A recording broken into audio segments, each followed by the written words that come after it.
The NFL season is right around the corner, and that means so is fantasy football. Today, I'm going to be attempting to draft the best possible team, starting with the 11th pick in the draft. That is what my pick is in one of my main fantasy leagues, so I'm going to be simulating that, and we're going to see how well I can do. The site I'm using is the Sleeper Mock Draft. It seems to be the most popular across the internet and the most user-friendly, so that's what I went with, but we're going to be drafting a team today. I'm not a fantasy expert. I do think I know a decent amount, but I'm definitely not an expert by any means. But before we get into the draft, if you guys are new to the channel, be sure to subscribe and drop a like on the video if you guys do enjoy it. I'm gonna grade my drafts afterwards using online tools, but be sure to give me your opinion on my draft once the video is over. With all that being said, let's get into it. So we are starting with the 11th pick. I'm going to be targeting a running back with my first selection. I think running back is the best way to go in the first round, and then target a wide receiver in round number 2, unless a really good wide receiver falls, and that is exactly what happens here. Jamar Chase fell to the 11th pick in the draft. I think you got to take Jamar Chase. I think we can get a solid running back in the second round because we're going to be picking the second pick. So I'm going to go with Jamar Chase as my first round pick. That's kind of crazy that he did fall this far down the draft. It was a pretty running back heavy first round. We're going to go ahead and take Jamar Chase. Now we are here in the second round. Stephon Diggs is still available. We could get a really spectacular pair of wide receivers, but I think Nick Chubb is going to be the pick. I do need a running back one. If you are wondering, this is a half PPR league I'm playing in. I think that's the best balanced league. I've done full PPR most of my fantasy career, but I'm trying out half PPR this year. I think Nick Chubb is going to be my pick. I think he's a lot better in half PPR and standard than he is in full PPR because he doesn't catch a lot of passes. But I think Nick Chubb is going to be the pick here. I think the Browns are definitely going to rely on the run game a lot. Watson missing at least 6 games. I think it's going to be a lot more than that. But I think Nick Chubb is going to be my pick here. I don't like Kamara. I think he's going to miss some games later in the season due to his off the field issues. But Nick Chubb is going to be my pick with the second pick in the second round. Here we are again in round number 3. A little bit interesting. This is a huge gap of players that go before I pick again. This is what I don't really like about the 11th slot. Everybody in the third round, you're taking the players that have elite ceilings but have a good floor as well. Now we're getting to not really elite players anymore. George Kittle is interesting at the tight end position. I think he may be the best available player on the board. I can't take T. Higgins. I already have a Bengals wide receiver. But the thing about Kittle is I don't know how his production is going to be with Trey Lance. Trey Lance has not been a favorable player to the tight ends, and I almost want to go with a wide receiver here again, or a running back. The top running backs on the board are David Montgomery, Travis Etienne. We don't know a whole lot. I think Montgomery is going to struggle this year. The Bears' offensive line is terrible. We saw that in the first preseason game. I think they're going to be pretty one-dimensional. They don't have any targets outside of Darnell Mooney, and he's not like a top receiver in the league. So I don't like David Montgomery. I think Travis Etienne has high upside. I think he may be my pick. I think he can be a really good player this year in that Doug Peterson offense. So I'm going to go with Travis Etienne. Now we're here again in the 4th round, and I have the second pick. I think a wide receiver is the way to go here, or I could go Kittle or Darren Waller, because either of those guys will not be there. But if we look at wide receivers, who's going to be there when I pick again? Maybe like a Marquise Brown, Amon-Ra St. Brown. He could be there next round, but it's getting a little dicey. I think Jalen Waddle could have a really good year. I know he has Tyreek Hill and some other weapons on the Dolphins offense, but I do think he's going to get a lot of targets and catches this year. He got a lot last year, some of the most in fantasy.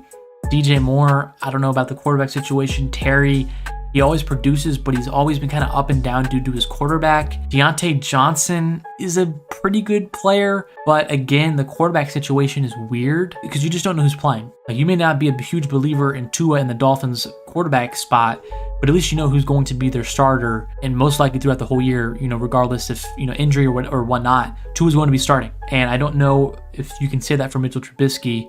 You have a rookie in there and Pickett. So I think my pick is going to actually be Jalen Waddle. Here we are again with pick number 11 in round 5. Elijah Mitchell is the top player on the board. I think a running back is a smart way to go here before they start flying off the board. I really do like A.J. Dillon as well. I'm never taking Miles Sanders again. I've taken him the last couple of years early, like in round 1 or 2, and he's just burned me in the leagues. Cordell Patterson, I'm out on. Tony Pollard is interesting, but I don't think he's better than these top guys. A.J. Dillon or Elijah Mitchell seem to be the two that I'm leaning towards. I think Elijah Mitchell may be the pick. It's interesting. I think it's going to be really close because A.J. Dillon, I think, is going to get a lot more touches in the red zone this year for the Packers. I think Aaron Jones is going to be used a lot. Same with Dillon. I think they're both going to be used because the Packers don't have a ton of weapons on the outside. But I think Dillon may get some more touches in the red zone than he has in years prior. He had over 1,000 yards last year. But I'm going to take Elijah Mitchell just because he's the pure back in that system. 49ers always run the ball really well. I'm going to go ahead and take Elijah Mitchell. So we're here again. Kyler Murray is still on the board. Jalen Hurts is on the board. Both of them really solid fantasy quarterbacks. I could go wide receiver here. Brandon Cooks and Allen Robinson are on the board. That's really interesting. Tight end, I don't have a tight end yet, but I can probably wait until next round to get one of these, Pat Fairmouth or Mike Gesicki or even Dawson Knox. I think here I may go with a wide receiver. We have 3 running backs now. I think a wide receiver is probably the way to go. Darnell Mooney, wide receiver 1 in that offense. Brandon Cooks is the wide receiver 1 for Houston. Allen Robinson, he's finally going to be playing with a big quarterback. I think I'm going to go Brandon Cooks. I really do like what he's done. He's been consistent throughout his entire career. He put up great numbers last year with Davis Mills. I'm pretty high on Davis Mills. I think Brandon Cooks will have a good season again. I'm going to go ahead and select Brandon Cooks. So huge, I was hoping Dallas Goedert fell. He did, and it's between him and Dawson Knox, but I think Dallas Goedert is going to be my pick solely based on just what he was able to do last year in that offense, and I think Hurts likes tight ends a fairly decent amount. I'm going to go ahead and take Dallas Goedert as my tight end 1. Now we're here in round 8. I think this is where you start to look at quarterbacks before some of these top guys kind of go down a little bit, and I think Rodgers may be what I go with. I know he doesn't have a ton of targets, but he's Aaron Rodgers. He's going to have a fairly good season. Matthew Stafford, I also like, but he has that shoulder or his elbow issue now. That's a little bit of a question mark. Trey Lance, I think he could be a good fantasy sleeper. He's got some question marks as well. Derek Carr will always put up some good yards, but I think Aaron Rodgers is what I'm going to go with. I'm going to snag a quarterback before the last few top ones are selected. But here we are again in round number 9. This is what the roster is looking like. I think it looks really solid so far. I do believe we need a couple more solid depth pieces. If we look at the top of the board, Christian Kirk is really interesting. The Jaguars paid him all that money, so I think he could get a lot of targets just by association. Sky Moore is interesting. He could be a top candidate. I think the Chiefs wide receiver situation is really unique because they have so many new pieces. We don't know how all that's going to unfold yet. Running back Damien Pierce is really interesting to me as well because I think he's going to end up being the running back 1 for them. So I think he's going to be my pick in the next round as my running back depth. But I think here I almost want to take a tight end or a wide receiver, get a couple more solid pieces there. Pat could be a nice tight end for the Steelers. Make sure his bye week is a little bit different. It is different than Goddard's. I may go wide receiver. I think that's just a little bit more important than tight end at this point. I think we can still get one of these guys later in the draft who could, be solid for a week or 2 if I need him. I think I'm going to go with Christian Kirk because I think he can put up some solid numbers. He's going to be number 1 target there in Jacksonville. I'm going to go ahead and take Christian Kirk. I've already made up my mind. I think Dameon Pierce has upside to be a running back 1 for the Texans. He's already beating out their pretty weak running back room. Rex Burkhead was his real competition. I think Dameon Pierce is going to end up being the running back 1. And how often can you find a running back 1 in round number 10? That's pretty spectacular value. I think Dameon Pierce in round number 10 is a great pick. So now we're here in round number 11. Backup quarterback is an option, but I don't expect Aaron Rodgers to miss a whole lot. I don't really like taking backup quarterbacks early. I just don't see the value in that. Running backs, we do have 3. We have 4 pretty good running backs. We have enough wide receivers. I think another wide receiver or tight end here is the smart play. Hunter Henry, I think, is a very good option. He put up a pretty good stat line last year for the Patriots. I think you get him and you plug him in as backup tight end behind Goedert. If anything happens to Goedert, you put in Hunter Henry. I think that's an interesting solution. Best players on the board. Jameson Williams is a nice value pick if he comes back healthy. But I think I'm going to go with backup tight end here and go ahead and take Hunter Henry. The CPU did take Jameson Williams, my little value pick. But I think George Pickens has a chance to be a really good value pick as well. He's put up some fairly nice numbers in not only preseason, but he's done great in training camp as well. We don't need a backup tight end anymore. We could go backup quarterback here because we are now in round number 12. And how much longer are some of these guys going to be available? It's interesting. Definitely interesting. Running back, Rachaad White. I don't like that a ton. I'm going to completely change course here. I'm going to go with Rondale Moore, another value-ish wide receiver. I think he could put up some pretty good numbers. DeAndre Hopkins is suspended. Marquise Brown, he had a legal issue. I don't know if he's going to miss time or anything. But Rondale Moore is definitely going to take an expanded role in the offense, especially with Christian Kirk gone. I'm going to take Rondale Moore here in round number 12. We'll have to take a quarterback next round. Kickers are starting to go, but I'm not going to take any of those yet. I think a backup quarterback, Trevor Lawrence, that's perfect, is still on the board. Huge upside for Trevor Lawrence. He could have a breakout year number 2. Definitely going to take Trevor Lawrence. Now we're here again in round number 14.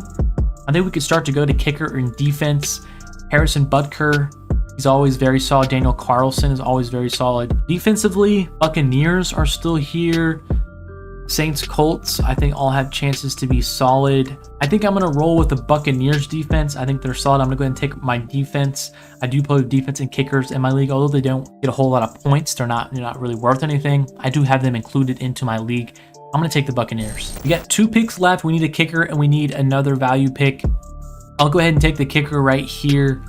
Most of the good options are already taken, but as I mentioned, kickers don't really matter too much. In my fantasy league, I think Rodrigo Blankenship is going to be my selection. And my last pick of the draft, I'm between Alec Pierce and Brian Robinson. I think Brian Robinson has a chance to be the running back 1 for Washington towards the end of the season, maybe halfway through the season. Antonio Gibson has had some problems staying healthy, holding on to the football, and he's had an up and down camp. It sounds like Brian Robinson has been really, really nice. So I think that's an option. Alec Pierce, he also has a chance to be maybe the wide receiver 2 for Indianapolis behind Michael Pittman. They now have Matt Ryan, more stability at the quarterback position. I think both of those are very, really solid options. I've taken a couple more wide receivers, I think, recently. I'm going to go with Brian Robinson, and maybe he excels as a trade bait later down the line. Or maybe I even use him at one of these options. But I'm going to take Brian Robinson. I think he has a chance to be a great value pick here in round number 16. My draft is complete. My starting quarterback is Aaron Rodgers with Nick Chubb and Travis Etienne, Jamar Chase, Jalen Waddle, Dallas Goedert, Elijah Mitchell, Rodrigo Blankenship, Tampa Bay Bucks defense. And then on the bench, I have Brandon Cooks, Christian Kirk, Damian Pierce, Hunter Henry, Rondale Moore, Trevor Lawrence, and Brian Robinson. And now I'm going to put this into some online fantasy team ranking tools, and we're going to see what they think of my team. This will be fairly interesting to see how well I did according to these. All right, I've put all of my players into the Roto Trade site, matched all my league settings, and now I'm going to see what they think of my team. So fairly good analysis. I have a pretty nice GIF here of pretty solid, it seems like. Playoff chances 76%, team record 8-6, lose in semifinals. I'll read the analysis now about my team. Aaron Rodgers is an excellent starting quarterback for a 12-team league. Your bench quarterbacks are unremarkable. Running back analysis, you've got a quality duo of starting running backs, which nicely includes a top 10 guy, Nick Chubb, and a top 25 back like Travis Etienne on your bench is a nice insurance policy. So I guess they're starting Elijah Mitchell and having Etienne on the bench. Wide receiver analysis, you've got a great duo of pass catchers in the top 20, Jamar Chase and Jalen Waddle, but they are not a huge fan of my bench wide receivers. Tight end analysis, Dallas Goedert is an excellent starting tight end who is ranked in our top 5, and a top 10 tight end on your bench, Hunter Henry. Flex, Brandon Cooks is a very nice flex player for your 12-team league. Kicker, who really cares about it, but Blankenship is a fine kicker. You can always go in free agency and pick up any of those through the waiver wire. Defensive analysis, Bucks, very solid. In depth, I have 2 guys that could prove to be valuable during bye weeks or injury replacements, but overall a pretty nice outlook for my team. I have a very good team that could win it all this year. You'd love to see that. I'm going to go put this into one more tool, rating my team, and we're going to see what the final and overall reaction is. All right, we're on the second fantasy grader tool. Fantasy owner is what it's called. Put all my settings in, all my players. Let's see how they rank my team. Overall, they give me a B-. Core starters are a B. In depth, a C+. Running back, a C+. I thought I have a pretty good running back room. Nick Chubb, Elijah Mitchell, and Etienne are all 3 pretty solid starters, I'd say, in the NFL. Pierce and Robinson have chances as rookies to become the top backs for their team. Rodgers and Lawrence. Rodgers is going to be Rodgers, put up a fairly good stat line. Lawrence, I think he has an upside to break out this year. Wide receiver Chase, Waddle, and Cooks, I think, are three really nice players. But I do agree wide receiver 4 and 5 are definitely a little bit risky. Tight end Goddard, Henry, I think, are solid. But that's what they think of my team. I think this is a pretty harsh grader. I do like what the previous tool said about my team. Very good, has a chance to win it all. A couple issues with the depth, but I think the depth issues can be solved if some of these young players get valuable snaps. I don't think that that's necessarily accounted for during these draft simulations and these tools ranking it. So I think that depth issue is a little bit overblown. I think some of these rookies will definitely get snaps and be valuable players.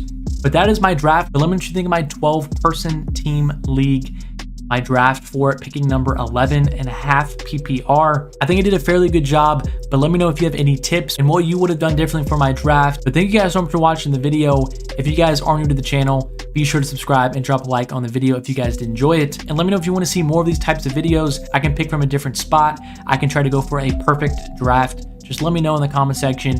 With all that being said, thank you guys so much for watching, and I'll catch you guys in the next one.